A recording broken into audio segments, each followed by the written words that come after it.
knows which lawyer you should choose. Other lawyers know. They've invited Gary C. Johnson to teach his method of judo law in Denver, Atlanta, New Orleans, and across the nation.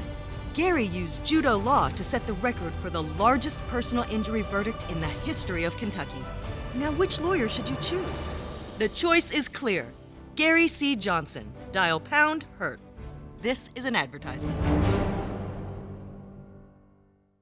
If you're hurt, injured, don't waste time. Gary Johnson tries for every dime.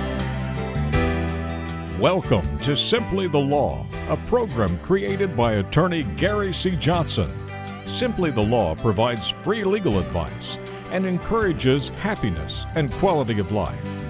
Now, here's Simply the Law with Gary C. Johnson.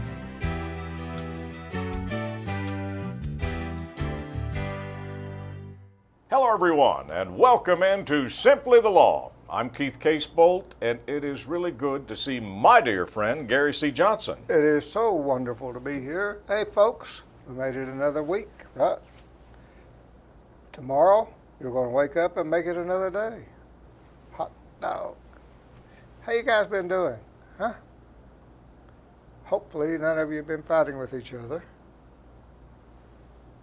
No imagined slides. You've totally learned, every one of you, to never ever give unsolicited advice, right? You just don't do that. It's not in, Keith hasn't learned it yet. Oh my goodness. You know what? I have had so much fun with that since you've brought it out, because I really didn't pay attention, because I thought of it as helping people. I thought of it as people helping me. But since you pointed out unsolicited advice, now when you hear someone start, you just start cringing. You want to go, don't do that, don't do that. You don't know what you're doing. You're actually criticizing. So you've all mastered it, right? You don't do it anymore. To the extent you can, each of you's learned to not criticize, condemn, or complain, right? Well, I'll let you complain a little bit. How's that? But no condemning people and no criticizing. And remember, and I need to say this because it just popped in my head, and when something just pops in my head, it's because somebody out there needs to hear it. So, we are so different on the outside. Whoever you're with right now, look around and see how different you are. Remember, you can be equally different on the inside. So when you start judging someone based upon what you think is appropriate, or what you think is right, or what you think the issue is, and the other person disagrees with you, just remember, they are different than you. They are as different on the inside as they are on the outside. Therefore, respect them as a person and respect their opinion, regardless of how absurd you may think it is. It's what they believe for them it should be. Just like for you, you believe it should be for you. So you will be amazed the trouble you stay out of if you learn to accept people for who they are and the fact that they are different than you. It is amazing how different we are on the inside as well as the outside. Now we have some common things such that we can love, that everyone has that ability. You can get mad. What? Some of you can't get mad? Oh, I believe you might be able to if you really tried. But you've learned to control it, right? You've learned to control that anger when you do get mad. And there's fundamental morality that we all have, a sense of right and wrong. But beyond that, we're different. People are just different. And it's the way the good Lord meant for it to be. Isn't that wonderful? We don't want everybody to be alike. Good Lord didn't want everybody alike. back. He wanted everybody to be unique and different, and that's what he made. Gary, you made another point in there where you were talking about our differences. And the other day when you and I were doing the radio, you pointed out, you said, Keith, if you had been raised like so-and-so, you would probably believe like they did. If you had been brought up like this other person, you would probably hold to their traditions and their beliefs.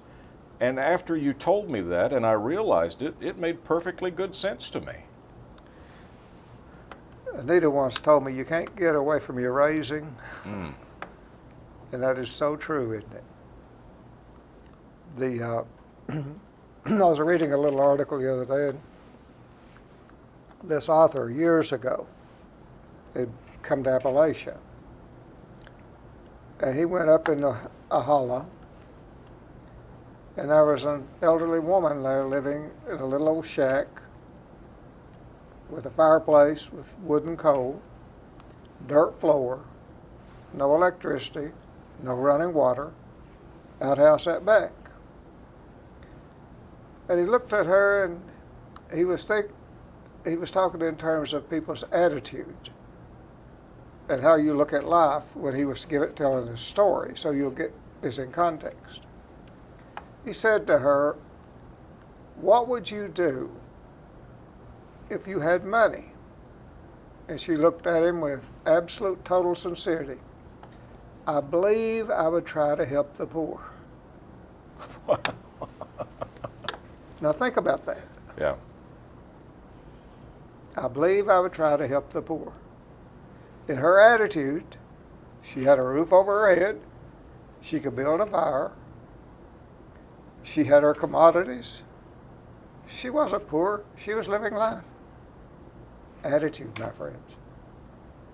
And if she had money, she's going to give it to people that needed it, the poor. Now, isn't that amazing? I mean, that story, this lady, first of all, she was so thankful for what she had. That's right. She wasn't complaining or criticizing or condemning. She was like, the rain's not coming through the roof. I've got heat. I've got something to eat. I'm better off than a lot of other people. So because of that, she wanted to give. This author went on to say that it literally changed his perspective on life when he heard her say that. And he said she was sincere. She was going to help the poor when you probably couldn't get any poorer than she was. It goes back to the saying, and I don't want to mess this up, but remember when people were giving and Jesus was standing there and they were forming a line, and a widow woman with nothing came through and threw in two little bitty mites, whatever that was. It's probably just a few cents in today's money. And the others started saying, laughing, and said, "What's she doing here?" And Jesus looked around and said to them, "Who here hath given more?" Because she gave everything. She gave everything. Yeah. So others were bragging about, look at my offering, look at my gift. But the one person gave everything. And she had two little mites. She gave them. So, folks, I got off on a tangent, right, from what I was supposed to be doing on the Simply the Law program. And generally when I get off on a tangent, it's because something pops in my little old feeble brain, and I feel like I need to talk about it. Yeah, I want to point something out to our friends, and I want to ask them, because right now I feel guilty. Because when you told the story about the woman, had you looked over at me just off the cuff and said, "Keith, if you came into a lot of great money, what would you have done with the money?" I don't know that my first answer would have been, I would have helped the poor. And that makes me feel guilty because you've just told that story. My answer should be that. In fact, all of our answers should be that, correct? There are all kinds of studies out there that, if you want to look them up, my friends, that show that it actually improves your health when you help others. Think about that. You actually help yourself when you help others, as far as your health is concerned. You feel better, you're happier, you're more content, you sleep better at night. When you sleep better at night, your body can heal if there's something wrong with it. It is a wonderful thing to help others.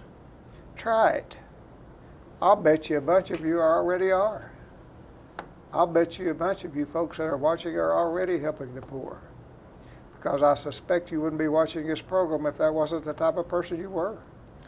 Gary, years ago on a radio program that Gary and I were doing, you were bragging on our region and you said, Keith, let's do something to recognize the people in our region and state. And you started this hometown hero, and we were getting letters about individuals in the community. We did it for a long time. The reason that we ended up stopping, and probably shouldn't have, was because we got so many letters, we got so many stories that you were like, how on God's earth do you choose?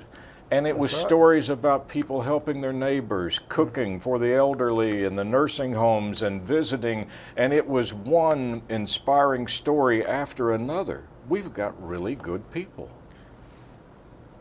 Good people are watching this show right now. You're fantastic folks. You're unique. Remember, unique. You're exactly the way the good Lord meant you to be. You need, as I said last time, you need to love your body. You need to take care of it. You need to make sure it stays around for a while. It's got to last you the rest of your life. So don't abuse it. Eat healthy. Exercise every single day. I try my best to walk 2 to 3 miles every day. Now, will that do me any good? It can't hurt me. Therefore, I do it because I want to be able to move around and I want to be able to do things. And if I don't do the exercise, I probably won't be able to. So, my friends, do your exercise. Don't criticize, condemn, and complain. And for heaven's sakes, try to not give unsolicited advice. It is nothing more than camouflaged criticism. It is still criticism. If someone asks your advice, give it. But until someone asks it, keep your mouth shut. It is so hard to do, my friend. It is so hard to do. What's that old saying? If you keep quiet, people will think you're a fool. If you open your mouth, they'll know it. You will confirm it, yes. You'll confirm it. Well, let's take a break and we'll come back. I got some stuff I want to talk to my friends about. It's always good to start the program talking about the things that we all face on a daily basis, and Gary always puts it in perspective to where we can smile about it. Stay with us. Gary C. Johnson and Simply the Law returns after you see this. Eastern Kentucky, southern West Virginia, and southwest Virginia. It can be a tough territory to reach when it comes to marketing. We can help. We can also help you find your identification. And we have plenty of services to do it and a lot of experience behind us, over 37 years. In fact, we've either booked or sold nearly $70 million in advertising in this region. You need a new voice, a new idea, a new concept? Casebold Marketing. We're ready to go to work for you today. Our motto is nothing happens until you make it happen. So let's get started today.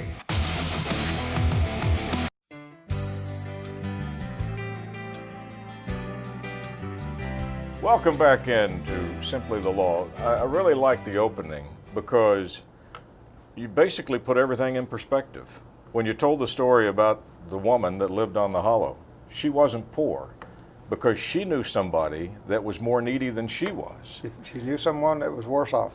That was worse off, that she would want to help just to have the things that she had. Mm-hmm. So it really is in perspective with all of us on that. So keep that in mind, folks. You know, and this is, I was going to go to the computer, but this popped in my mind, so I feel like I need to talk to you about this for a second. We get up on Sunday morning and you go to church, and you tithe and do the things you think you should do. But in reality, are we doing what we should do that the Lord put us on this earth for? Are we really going out and looking at the people that really are in desperate need? Is your church doing that? If they're not, then maybe get with a group of your fellow church folks and do something. Do something positive. Just going through the motions of going to church, I don't think it's enough. And that's just my opinion. But then again, we're all different, and your opinion may be different. Take some action. Get involved. We won't survive as a society if we don't. Every community needs to get involved in the things that are going on in that community. We can't solve the nation's problems. You can't solve the state's problems.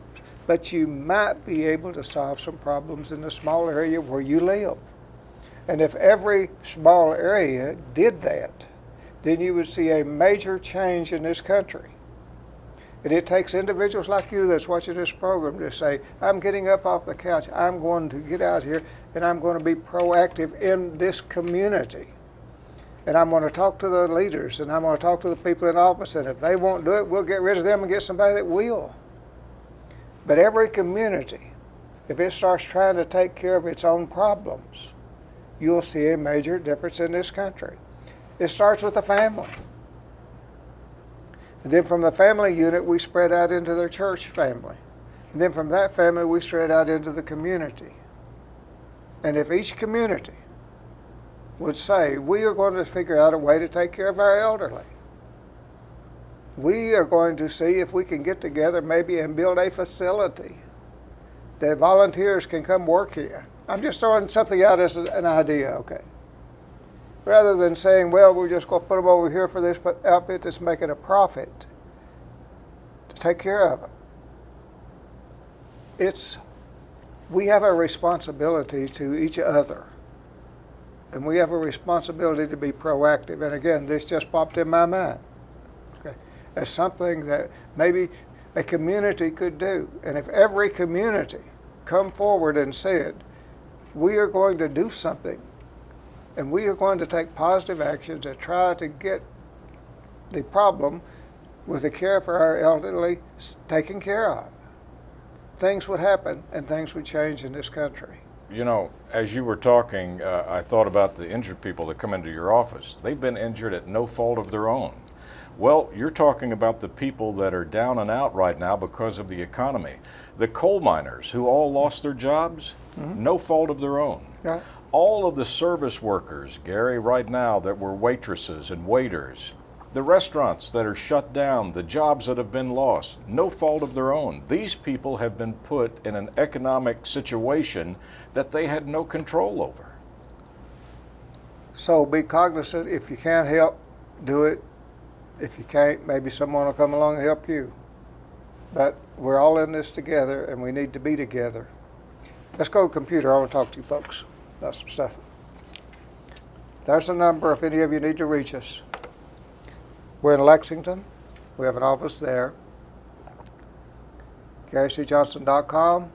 In general, please make sure you have underinsurance on your automobile, car insurance, and your motorcycle insurance. You make sure you have underinsurance that protects you.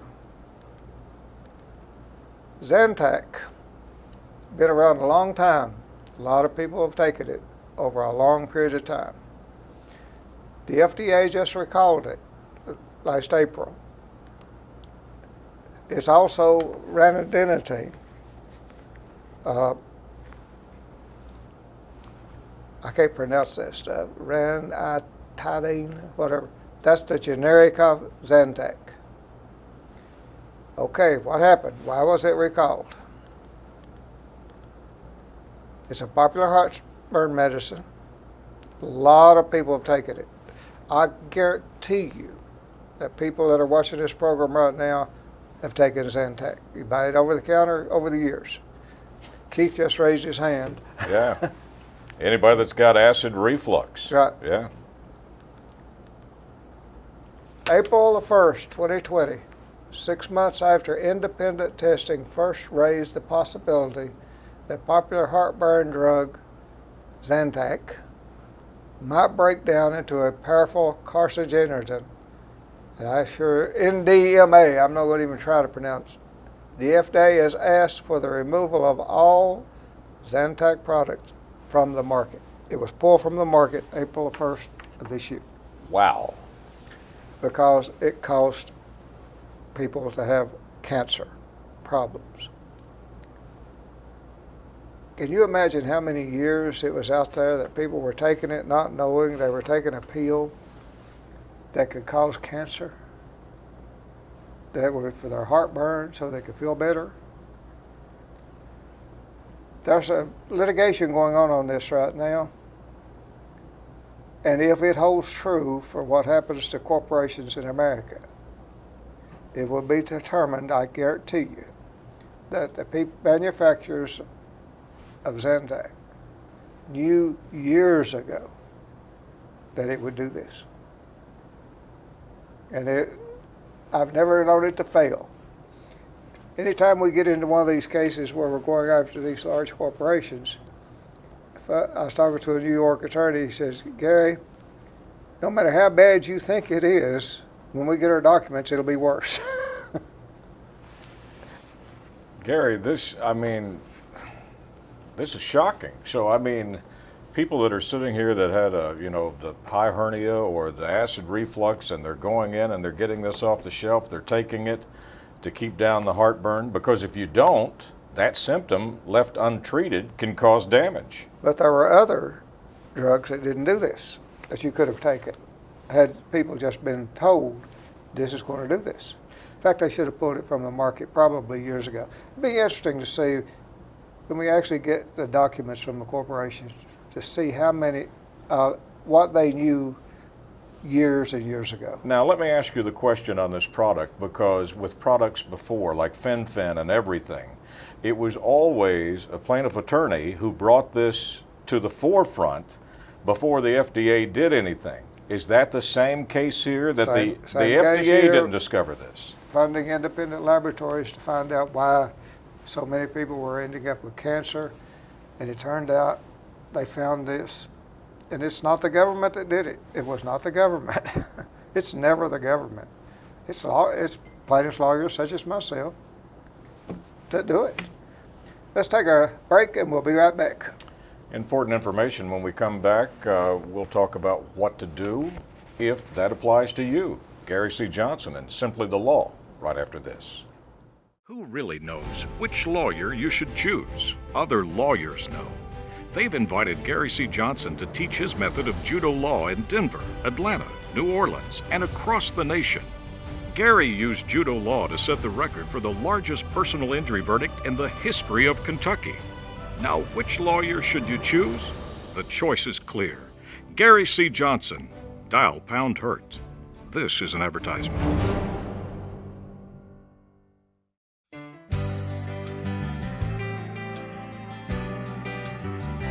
Welcome back into Simply the Law. I know Gary's got information that he's going to give you about what the effects are and what you can do, but you just said something so vitally important during the break. I said, I take this, I take this, what is a person to do? And you said, what a person to do is to try to exercise, eat right, stay healthy, and not take anything. If you can keep from it. If you possibly can. I think pills breed pills. Let's go back to the computer.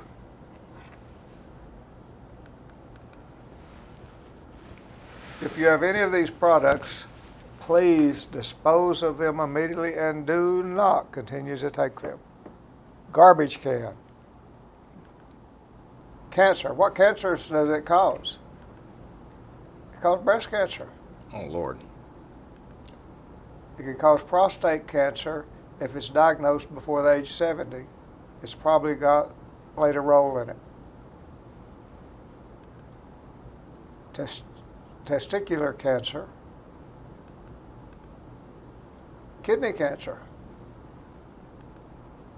bladder cancer, thyroid cancer, uterine cancer. In some instances, in non-smokers, it has been linked to lung cancer and esophageal cancer. You know what's so troubling about this is I'm sure we've got friends right now that are watching this program saying, I had a relative who got this cancer, didn't smoke. Maybe they were just unlucky. Maybe it was heredity that did it. And you're sitting here going, there was probably a real cause as to why they did that we didn't know about. And that's why I'm doing the program, in case any of you know people that, or maybe it's happened to some of you that have had these cancers. And like a lot of people ate that Zantac, take it every day to get some relief from heartburn or whatever, not knowing that it had ingredients in it that could cause them to develop any one or more of these type of cancers. If it's happened to you, just contact us and we'll get you with somebody that maybe can help you determine whether or not you're entitled to be compensated for what they did. Just call our office and let us know. We'll help you if we possibly can. But I wanted to bring it to your attention so that you would know, if you haven't heard about it and didn't know about it, that that's a bad drug that a lot of people took. And it's going to be a big deal when everything is exposed. I guarantee you it will. Yeah, real quickly, when we were talking about in the front of the show about different decisions and making bad decisions, we make all of our decisions based upon the information we have at the time. Right. So anyone that's sitting out there going, why did I ever do this? You thought it was okay. You thought it was safe. You did and made the best decision you could make based upon the information you had, and now you're bringing us information that we didn't have. Well, it was Vioxx, Fen-Phen, all those other drugs. Same deal. People didn't have a clue what they were doing to them, that they were killing them. Then they was hyped and people were being prescribed them and they were taking them and being destroyed because of it, because corporate America wanted to make some money. And that's what it boils down to. Corporations don't have a soul. They are corporations. They exist for one reason only. That's to make money for the shareholders. No other reason. They have no empathy. Period. No, zero, zilch. And that's where the problem is when you find the material that says they knew there was a possibility that this could happen, but yet they put the drug out anyway. There's not a doubt in my mind we'll find the documents that shows that. It's just the way it is. It's never failed. It's like that Assure, that birth control thing that they put in women. Horrible device, and they knew it was a horrible device, and they hid the complaints from the FDA, Bayer did. And you've got thousands and thousands and thousands of women that were absolutely basically destroyed by the Assure product. That's just one example. My friend, as always, information is powerful, and thanks to Gary for bringing that to us. Also, what you started with, no criticizing, no condemning, no complaining, and no unsolicited. Unless it's a corporation, you can criticize them. Thank you so much for tuning in. On behalf of Gary C. Johnson, I'm Keith Casebolt, and as always, Gary and I look forward to seeing you again next week, right here at this same time. Thank you for watching Simply the Law, a program created by Gary C. Johnson. Until next week, may you be safe, blessed, and happy.